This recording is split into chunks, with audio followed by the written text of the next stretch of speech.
Hi hello നമുക്കൊരു സെൻഡൂഡിൽ art ചെയ്താലോ? വരയ്ക്കാൻ അറിയാത്തവർക്ക് പെട്ടെന്ന് ചെയ്യാൻ പറ്റുന്ന ഒരു പടമാണേ. ഒരു പേപ്പറിലോ ബുക്കിലോ പല ഷേപ്പുകൾ നമുക്ക് വരയ്ക്കാം. പേജ് മുഴുവൻ ഫില്ലാവുന്ന രീതിയിൽ ഇതുപോലെ വരയ്ക്കണം. ഞാനിത് വരച്ചത് ആർട്ട് ലൈൻ്റെ കാലിഗ്രഫി പെൻ 3.0 ഉപയോഗിച്ചാണ്. അതിനുശേഷം 1.0 ഉപയോഗിച്ച് ആ ഷേപ്പിനിടയിലുള്ള ഗ്യാപ്പിൽ ഓവൽ ഷേപ്പിലോ സർക്കിൾ ഷേപ്പിലോ നിങ്ങൾക്ക് ഇഷ്ടമുള്ള ഏതെങ്കിലും ഒരു ഷേപ്പിൽ ഇതുപോലെ വരയ്ക്കുക. ഈ വീഡിയോ ഞാൻ ഇന്നലെ ഇട്ടിട്ടുണ്ടായിരുന്നു, പക്ഷേ എന്താണെന്നറിയില്ല, അത് ഫുൾ വീഡിയോ കാണാനില്ല. അതാണ് വീണ്ടും എനിക്കിത് ഇടേണ്ടി വന്നത്.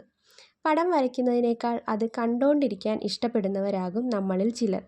അവരെ നിരുത്സാഹപ്പെടുത്തേണ്ടി വന്നതിൽ ഞാൻ ക്ഷമ ചോദിക്കുന്നു. ഇതൊരു റിലാക്സിങ് സെൻറ്റാങ്കിൾ ആർട്ടാണ്. സെൻഡൂഡിൽ ആർട്ടെന്നും ന്യൂറോഗ്രഫിക് ആർട്ടെന്നും ഒക്കെ ഇതിനെ വിളിക്കാം. സ്ട്രെസ് റിലീഫിനും മെൻ്റൽ പീസിനുമാണ് കൂടുതലും എല്ലാവരും ഈ ആർട്ടിനെ ആശ്രയിക്കുന്നത്. ഓവൽ ഷേപ്പ് വരച്ചതിൻ്റെ ഗ്യാപ്പിൽ ഇതുപോലെ ബ്ലാക്ക് കളർ ഫില്ല് ചെയ്ത് കഴിഞ്ഞാൽ നമ്മുടെ സെൻഡൂഡിൽ ആർട്ട് റെഡി ആയിട്ടുണ്ട്. എല്ലാവർക്കും ഇഷ്ടപ്പെട്ടാൽ ലൈക്ക് ചെയ്യാനും കമൻ്റ് ഇടാനും മറക്കല്ലേ. അപ്പോൾ നാളെ കാണാം. Bye, see U.